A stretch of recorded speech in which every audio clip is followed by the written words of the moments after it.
qui a appelé Sebishimbo pour que Sebishimbo aille convaincre un des quelques leaders de Wazalendo qui était au niveau de Rubaya, appelle ça Mbongo pour abandonner front. Il ne s'agit même pas de repli, il s'agit juste de, voilà, ils se sont retirés, ils ont laissé. Et cet officier-là a déjà été neutralisé par les autres Wazalendo. Écoutez maintenant ce qui s'est passé. Un certain colonel Samuel Sabimana, il est très connu au sein du M23. C'est un Hutu. Ce colonel-là, c'est lui qui pilotait les opérations du M23 quand ils étaient en train de nous affronter à Rubaya. Parce qu'il est en contact étroit avec Sebishimbo. Et parce que Sebishimbo est encore, pour ceux qui l'ignorent, il y a certains Wazalendo qui ignorent la vérité, il est toujours influent aux yeux de certains, ou il peut facilement tenir le même discours que eux. Il va faire quoi? Sabimana, Samuel va appeler Sebishimbo. Sebishimbo va venir, il va prendre de l'argent qui était venu de Kigali à travers des forces spéciales du Rwanda qui étaient venues. Il a fait quoi? Il va aller corrompre un certain Moutanyongwa. Moutanyongwa qui avait aussi... Donc, Moutanyongwa a été contacté au téléphone. L'un de ses suppléants ou l'un de ses subalternes qui exerçait sur le front avait accepté cet argent-là. Il a pris l'argent et il va laisser... Oh non, ce qui replie ça, Miwana. Bazumbongo, automatiquement, à se retirer. Tout pour bâtir qui va comprendre. Comment que le va comprendre qu'est-ce qui se passe? Oh non, non, il faut plus combattre, retirez-vous et tout. Et c'est là qu'il y a eu fuite en interne. Donc, les suppléants de ces chefs à Wazalendo, a été neutralisé par le même Wazalendo qui n'ont pas du tout digéré cette trahison. Ce qui s'est passé, c'est que l'argent est venu du Rwanda. L'argent a transité par Sebishimbo, ou plutôt par Sebimana Samuel d'abord. Après, Sebimana a donné à Sebishimbo. Sebishimbo a donné à quelques faux Wazalendo qui se sont retirés. Ou bien sûr qu'il y a cet aspect de... Il n'y a pas eu de matériel de soutien parce que s'il y avait l'armée aérienne qui était déjà intervenue 3, 4, 5 premiers jours, peut-être que ces Rwandais n'auraient... Parce que les Rwandais sont venus quand ils ont vu qu'on était à Kanyura. 7 km et à Rubaya centre. Quand ils ont vu qu'on était là, c'était clair qu'on allait atterrir à Rubaya. C'est là que le renfort est venu il y a 3 jours. Le renfort est venu, l'argent est venu. Mais nous, on a commencé à alerter depuis les milieux de la semaine dernière. Peut-être que si les autorités nous avaient écoutés, Neba bombardé. Donc, Naba Sabimana, Naba Sebishimbo n'aurait pas eu le temps de procéder dans Oyobasan.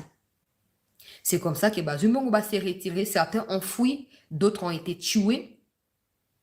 Et ceux qui sont restés en colère se sont remobilisés pour combattre. C'est ce qui justifie des combats qui sont en cours en ce moment où nous parlons ici.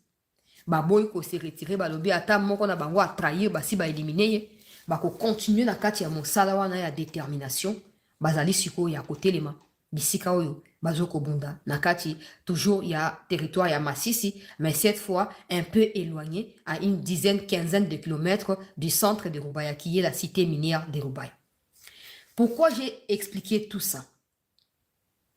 Vous voyez que d'une manière ou d'une autre, nous ne sommes pas épargnés face à la trahison. Oui, d'une manière ou d'une autre, nous ne sommes pas du tout épargnés. C'est comme ça que nos services, c'est basé na kati ya rigueur, même pas si au-delà ya rigueur, mon intro utiliser wana. Rigueur moko ya makasi. Quand vous arrêtez au SWALD, ou azali assistant ou suppléant parlementaire, il y a pourquoi. Il y a Vunabandi. Normalement, il fallait déjà remonter pour atteindre Vunabandi. Je dois préciser que oui, l'infraction est individuelle. Mais dans les cas, il y a la trahison, l'expérience doit déjà nous apprendre que depuis que tu vas trahir, ce hasard où tu as parti tel lié, que cercle wana baza déjà impacté. Bango tout bazali na kati wana. Maintenant, c'est Bishimbo bazo tenter, ba influence, ba mangachou, tout ça, ba niba tenter, ba extirper na kati ya Goma. Le quoi bossi bo kangaki Oswald bo luka bo kangape Sebishimbo. C'est Bichimbo Pazali Moko et un cerveau moteur qui regorge aussi des informations, aussi des preuves, aussi des choses qui choqué l'autorité belé. Le problème, c'est que ces gens-là, ils ont beaucoup d'argent. Ils ont tellement amassé de l'argent illégalement avec le massacre des innocents que nous ils vont chercher maintenant les médias parce que je dois déjà vous informer que c'est Bichimbo, ce que je vous dis là, ce n'est pas nouveau. Ça a déjà été dit dans des groupuscules, il y a Nord Kivu. Parce qu'il est connu pour être un traître, en fait, de première qualité pour les Rwandais. C'est Bichimbo est très connu. Maintenant, quand il a appris, c'est Bichimbo, quand il a appris que, déjà, j'ai son numéro qu'il utilise pour corrompre, c'est un numéro, il y a plus 241. C'est quoi 241? C'est Gabon ou c'est... Dites-moi en commentaire, s'il vous plaît. Congo-Brazza, c'est 242? Dites-moi, 241, c'est le numéro de quel pays? J'ai le numéro qu'il utilise ici. Voilà. Il faut noter que l'assistant parlementaire de Sebichimbo, qui s'appelle Bariyanga, fait partie des hauts cadres du M23. Parce que, on tout bazar en kati. C'est comme quand on avait vu la Ligue des jeunes et à Cameroun et à Bati rejoindre le M23 quand Bukavu sont tombés, quand Bukavu est tombé. J'avais dit que ces gens ne peuvent pas quitter Ligue des jeunes sans que les caméras ne soient informés. Le gars, la caméra va empêcher Bangote, il faut surveiller les caméras. Aujourd'hui, les caméras s'efforcent à disparaître du radar sans que Batoua Bengana Bango. Ouais, bah, tu écoutes, Kangi, député, même vice-président AFDC, Kangi, à l'heure où je parle là. Quand on dit, si les gens prétendent nous dire, chancelier, ne pense pas que tu es mieux renseigné que va servir ça. Vous connaissez combien de personnes ont été arrêtées parce que nous, on a alerté? Ou je dois venir vous dire maintenant que ceci, c'est là, ça se passe. Je dois vous dire ça? Je continuerai à faire mon travail. Voilà. Il y a maintenant ces numéros-là. C'est le Gabon. Hein? Voilà. 241. Je l'ai ici avec moi. C'est son... Non, c'est 242. C'est 242. C'est le Congo-Brazza. C'est le Congo-Brazza. 242. C'est le numéro que Sebichimba utilise pour acheter des journalistes, pour acheter des médias. Donc, il fait partie à point focaux. Il est même le canal par lequel la plupart des Rwandais transitent pour atteindre le bateau na Congo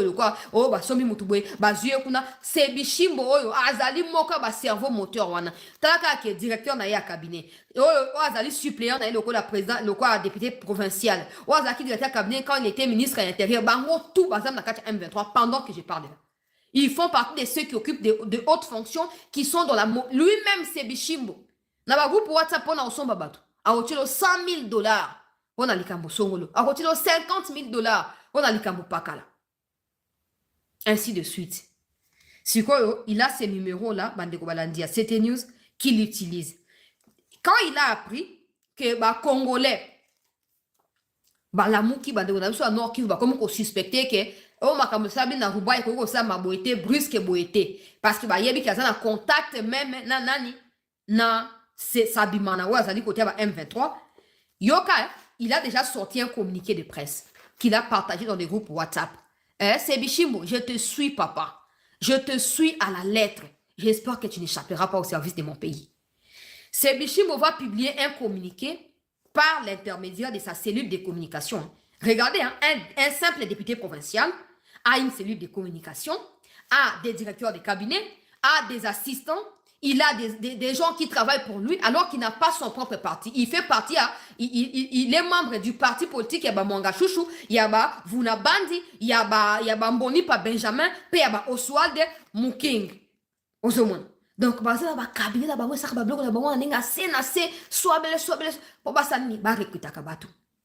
il va sortir ses communiqués. Je vais les lire pour qu'il sache que je suis ce qu'il est en train de faire pour échapper à cette situation. Cellule de communication de Sebichimbo Jean Bosco dénonce avec la plus grande fermeté campagne de mensonges et de manipulations orchestrées par certains acteurs politiques qui, depuis toujours, ont redouté de l'affronter sur le terrain démocratique et électoral. C'est faux. C'est faux. Et je rappelle que ce ne sont même pas les députés qui ont commencé à dire ça. Même pas des leaders. Ce sont des Ouazalendo eux-mêmes. Quand ils étaient sur le point de liquider celui qui a pris l'argent, c'est là qu'il a dévoilé. C'est même pas des députés, c'est même pas des politiciens. Quand ils étaient tellement énervés qu'ils ont commencé par questionner les collaborateurs. Quand il a dévoilé, avant de neutraliser, Mais parce que Sebishimbo a beaucoup d'argent, il peut prendre n'importe qui pour ça, comme collection, le quoi, rumeur, pour il va sortir les communiqués.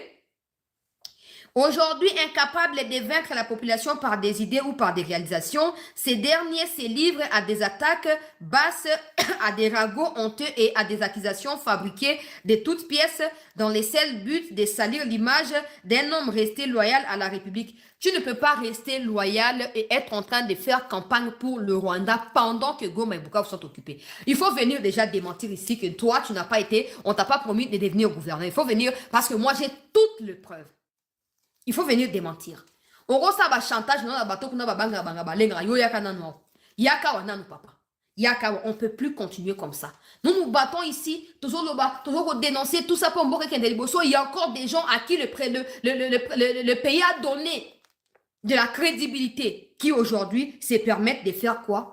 De trahir le pays. Tu ne peux pas prétendre dire que qu'on travaille pour la République pendant que tu es resté à Goma. Pourquoi? Tous les députés provinciaux ont fui. Surtout ceux qui étaient directs avec le Rwanda, là, ils ont fui. Toi, tu es connu pour être traître de premier rang. Donc, des gens des Rutshuru, là, des gens des Hutus, des Rutshuru, là, ils te connaissent comme le premier traître même de leurs affaires là-bas. Alors, à l'obiono, Bazoko c'est les Makambo, tout ça. Sebishimbo, Jean Bosco n'a jamais trempé ni de près ni de loin dans les rébellions qui ont endeuillé l'Est de la RDC. Son parcours son engagement et ses prises de position ont toujours été du côté de la République, de l'unité et de la paix. C'est faux. Déjà, comment tu es parvenu à devenir député provincial? Tu penses que tu vas mentir à qui? Il y a des gens qui te connaissent depuis avant comme à Bleu Rwanda. Il y a des gens qui te connaissent. Tu penses que tout le monde est mort ou comment? Hein? Oh, parcours, engagement. Quel engagement? Au profit du Rwanda? Oh, quel engagement? J'insiste que ma autorité, j'ai toutes les preuves. Oui, j'ai toutes les preuves. En cas de quoi, je suis prête à mettre à votre disposition. Arrêtez. Déjà, commencez par Vonabandi ou Vonabandi là. Parce qu'il n'y a pas d'aller. Donc, il y en a mon gars, je suis un peu de quoi on a égalité. Il y a un autre qui est député national là. Il s'appelle comment? Attendez. Il y a un autre qui est député national. C'est Roufouli. Voilà. C'est Roufouli. Il n'y a pas d'aller député national. Il n'y a pas d'aller parmi les financiers minènes. Il y a Batoua, Nakati, Kishasa, Wako, Debo, Chaka. On va commander. Le roi est bien que chancelier à bout de la Ramboka. A voya pas chancelier que oh chancelier Zouambongo, ça la boité. A koleka par bateau, oh chancelier peut moins soupçonner. Bateau batali peut-être na katika ya gouvernement, to na katika union sacrée, ils vont prendre autant d'argent pour ça chancelier kuna. Après ils vont dire oh mon to peut ça cailler. Ne ba comme ko ça la yangwana. C'est Roufouli. C'est Roufouli lui aussi, donc lui il est parmi des gens qui cherchent à éliminer. Quand vous dénoncez comme ça, il va mettre maintenant de l'argent, va Lukayo va éliminer yo. C'est Bishimbo a communiqué au Yobande c'était qu'il a partagé dans le groupe d'abord ya ba Utukuna, dans le groupe ya députés provinciaux pour tambola. Après na conclusion par ailleurs, il est important de rappeler avec clarté que madame son épouse n'a jamais été impliquée dans les activités politiques. Femme des fois des familles, elle se consacre exclusivement à son foyer, à l'éducation. C'est faux. Pourquoi sa femme est citée dans ces dossiers? Sa femme est la petite sœur de Sabimana. N'est-ce bien? Le Rwanda est passé par Sabimana, Samuel, ou Azali, chef des opérations à M23, mais Azali Hutu, pour atteindre Sebishimbo, pour que Sebishimbo aille convaincre les autres Hutus qui sont dans les Wazalendo pour abandonner le combat na Katia Rubaya. Maintenant, il y a la femme de Sebishimbo qui est la petite sœur de Sabimana. Donc, toi, on a un cercle vicieux. Vous voulez que la paix revienne comment? Vous voulez que la paix revienne comment? J'ai dit dans ces pays, ma révélation dans les PSAO devrait normalement toucher tout bord Yabatou. Et c'est l'opposition Yabatou à régime. Parce que si l'opposition prétend défendre la République. Combattant Nyonso, Azalaka na posa ya koyeba. Mboka euti wapi, toza wapi, toza kende wapi. Voilà. Je pense que na robandana nous na Rubaya. Rubaya parce que ils ont inquiété les Congolais. Pour décision ils ont marqué dès le début en boula oh. Décision ils ont marqué le président Lobaki Boye. après qui ordre na bayi FRDC. Plus question ya ba reprise stratégique. Ba reprise stratégique boyokaki mokozamboka boyaki yango. État-major ayokaki yango. Voilà pourquoi boyoka bo comprendre nini ezolekana na Rubaya. Na Rubaya ezali retrait stratégique te. Ezali pe repris te. Mais ezali stratégie oyo armée azosala. Ba Congolais bele baye bakate. Tokoma tolobio Rubaya bazongisi biso te bazongisi biso te. Bolanda nde makambo ezolekana. Awa tozoloba ezali na ba zone mibale oyo Kagame tie mayele na ye. Ayebi ke soki a perdre yango. Bino bomona Goma, bomona Bukavu. Mais Kagame azomona Goma na Bukavu te. Kagame azomona Rubaya na Minembwe. Kagame azomona Rubaya na Minembwe. Pourquoi Rubaya na Minembwe? Rubaya nde centre ya conflit. Pourquoi? Parce que Rubaya est la capitale mondiale, il y a Coltan. Il y a monde ezopesa makasi ya financement ya guerre. Bomona bakanga Edouard Mwanga Chuchu. Edouard Mwanga Chuchu anani? Yende mukolo Rubaya. Donc Rubaya mobimba. Na 18 ans ya Kabila. Ezaki na maboko ya nani? Ya Mwanga Chuchu. Ya Mwanga Chuchu. Chouchou de tout le monde. Voilà maintenant. Ruta bakanga Mwanga Chuchu. Bomoni mukili mobimbe ninganaki. Kaka na kamo arrestation ya Mwanga Chuchu. Donc bitumba toza nango c'est Rubaya, c'est Minembwe. Si on a Rubaya nini elekanaki, faut toloba bien. Bon on a zonga na Minembwe place ba bitumba mibale oyo tozobunda na Rwanda evandi. Na Rubaya le wazalendo ba avansaki. Ba koma kiti à 5 km. Lorsque les wazalendo ba komi à 5 km na Rubaya, badaki déjà presque ba côté na Rubaya centre. Et Malamoko va récupérer Rubaya Mobimba. Nde Paul Kagame asaliba abani kolongola ba militaire na ye. O bazalaki na Kalehe, o bazalaki na Walungu, o bazalaki na Ituri. Ba ono soto na tangi misatu wana ezali ba territoire ya Sud Kivu. A récupérer ba militaire wana nyonso. Aye na bango tina Bukavu. À partir ya Bukavu nde bazwi mafuwa bamati likolo tina Goma. À partir ya Goma nde atindi bango siko vers Rubaya. Ok, Rubaya eza une affaire ba 70-80 km na Goma. Atindi bango nyonso kuna. Atindi pe lisusu 5 camions. Je pense que tobetaki masolo nango. Les 5 camions wana eutaki na Rwanda. Atindi ravitaillement wana nyonso tout wapi na Rubaya.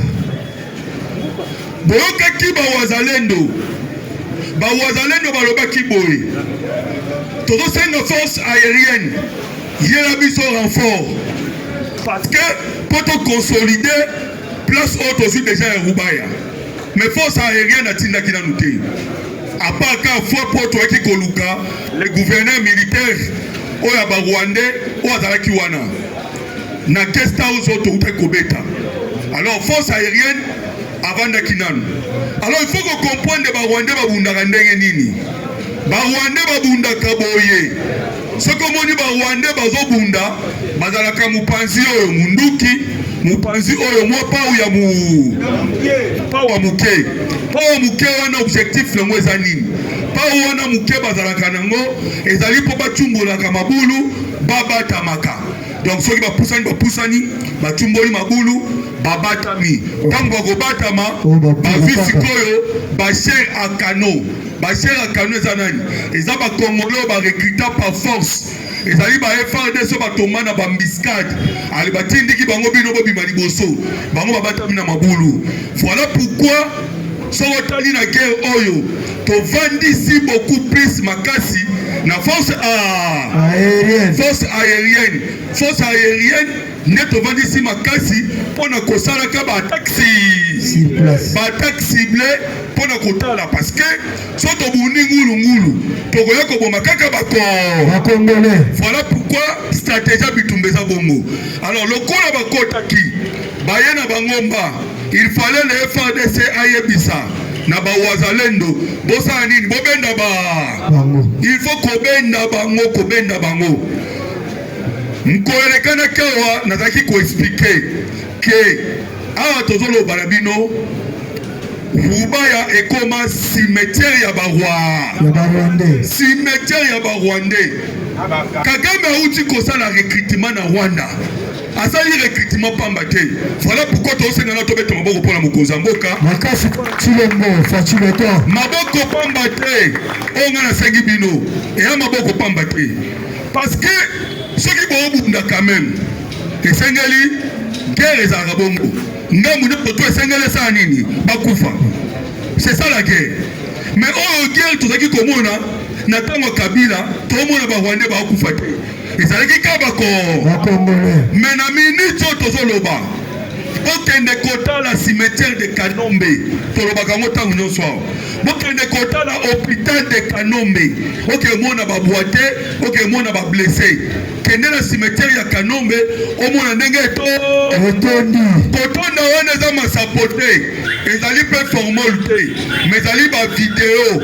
O bazwi na sa satellite. Satellite filmant ndenge zotonda. Donc, boyebake Rwanda zokufa na Congo ebele. Alors na minute bazobenda bango. Bobo sanate.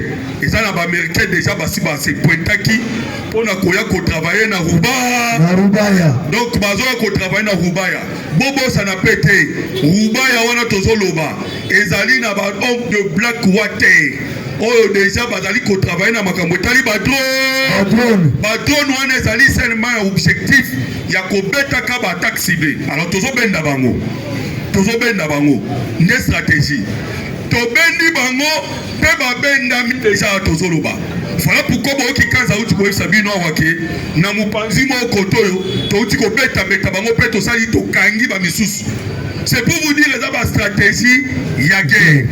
Oh ezobundama soko okika to salire tobendi bango bino bokanisi ke to se retirer te ke oyo to gagner ya nyambo bebo kayo ko mususu avant que na minembwe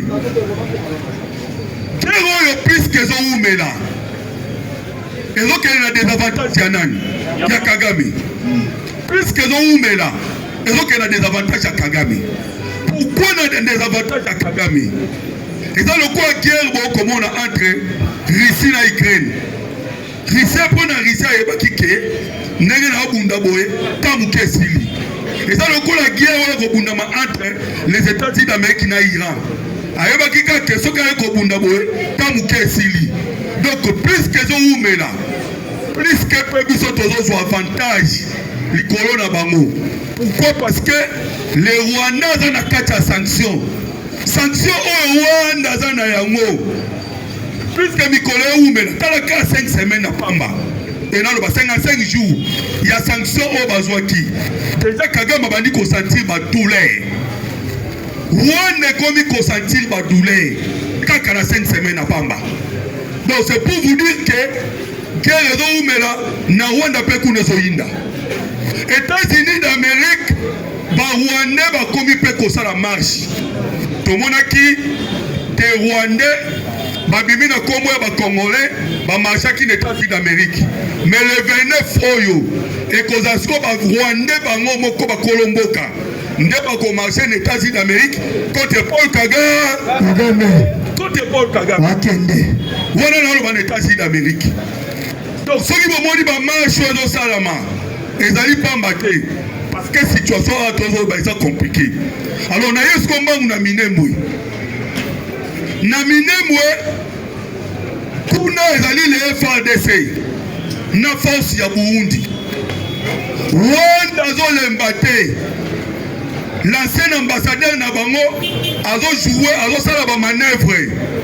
Ba manœuvre ancien ambassadeur na bango azo sala les anini. Azo luka ndenge nini?